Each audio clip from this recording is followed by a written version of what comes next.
We've become bored with watching actors give us phony emotions. We're tired of pyrotechnics and special effects. While the world he inhabits is, in some respects, counterfeit, there's nothing fake about Truman himself. No scripts, no cue cards. It isn't always Shakespeare, but it's genuine. It's a life. A life that seems amazing. One where you get to spend every day in the perfect place with the perfect people, living to the fullest. Where you don't even have to go to Fiji because your town is so nice. That's what Christoph is trying to give us. A perfect life that we never have to leave.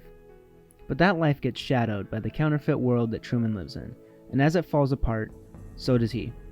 Blurring reality and fiction are themes that are played within the Truman Show plenty, and on the surface, it's a narrative that toys with the question of how genuine the life we live is. But as you continue to dive deeper and deeper into this story, you get more engrossed with the Truman Show's many, many themes. And the more you watch it, the more stuff you start to pick out. All the cameras hidden around Truman's set, reading headlines for newspapers, and noticing a concerning lack of diversity in Seahaven, which is what I picked up on this time around. And I wanted to figure out exactly why there was such little diversity on the show that's being received by everyone across America all the time.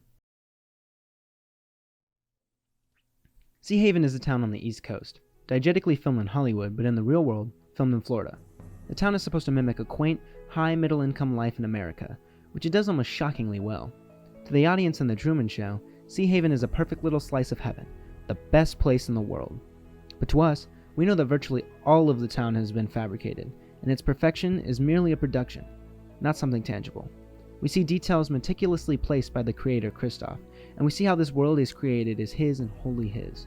He's created everything in Truman's little world, including the lack of minorities. This, and many other things, is what Christoph believes makes Seahaven the perfect town. The absence of anything urban, an abundance of picket fences, tidy homes, and clean-cut lawns that Christoph created reflects a town that is quaint, simple, and a stereotypical portrayal of the American dream. The idea that a safer neighborhood is one with less diversity means that minorities can't be a part of that perfect slice of heaven. It might seem less safe if there was more diversity. We see how Christoph's intention in the details of Seahaven perpetuates the idea that white equals safe. The Truman Show actively criticizes that portrayal of the white American dream by villainizing Christoph. This utopia that we see depicted turns into Truman's dystopia, and it's something he tries to escape very actively. We're told that Seahaven is perfect, but throughout the movie, we're shown quite the opposite.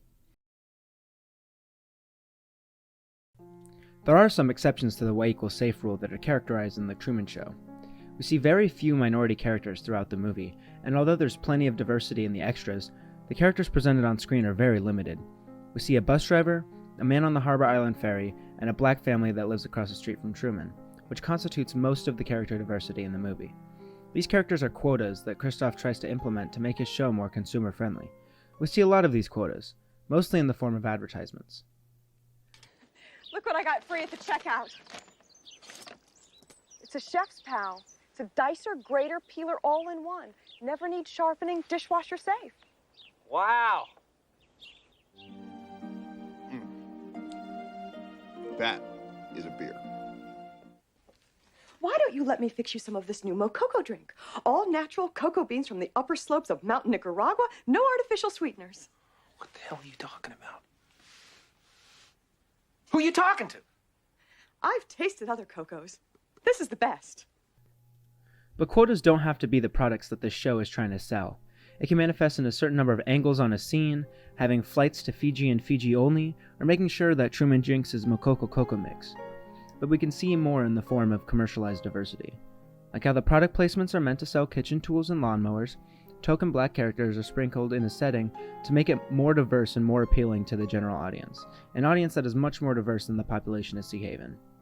They sprinkle these characters throughout Seahaven to get by and not showcasing any diversity in their show. The Truman Show is broadcasted around the US 24/7 to all kinds of people, and yet all of the characters we see on screen aren't indicative or representative of the US or its citizens. One of the token characters we see is a bus driver that is supposed to take Truman to Chicago, but breaks the bus in an effort to keep him in Seahaven.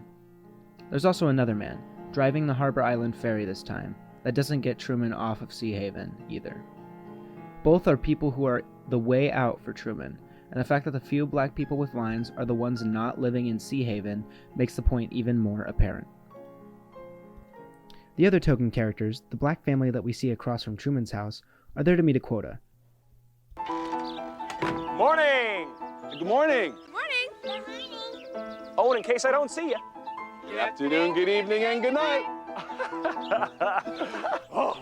They're not there to be good next-door neighbors to Truman, or to be their own characters.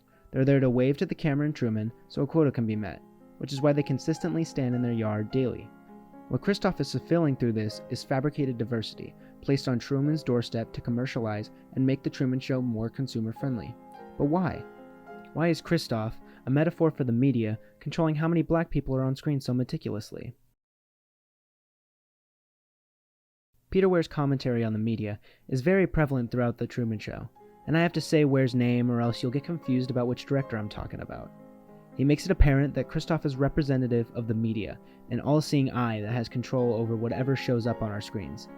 Christoph has control over the audience's TV screens enough to make them buy pillows of Truman's face and take a bath with the show on.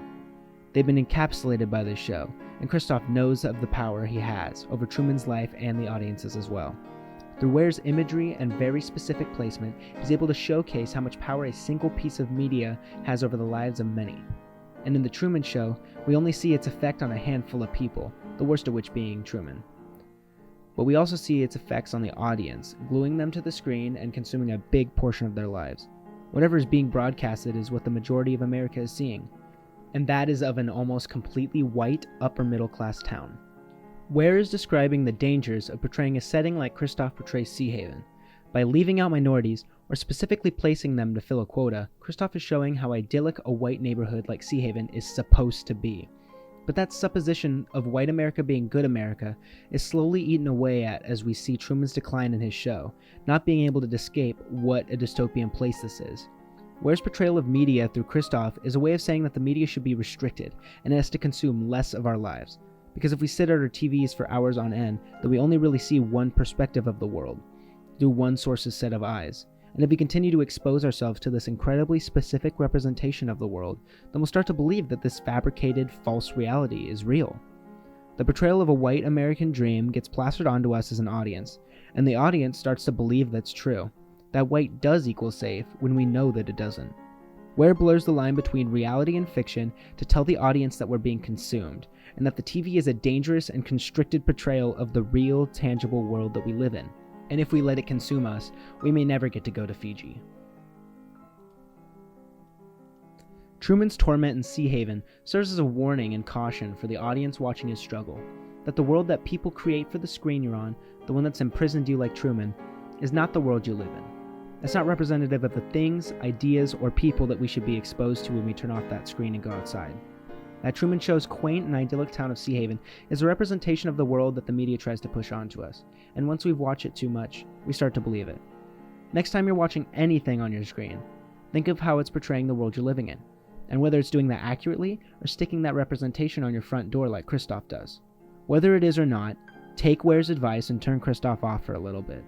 See the world as it is.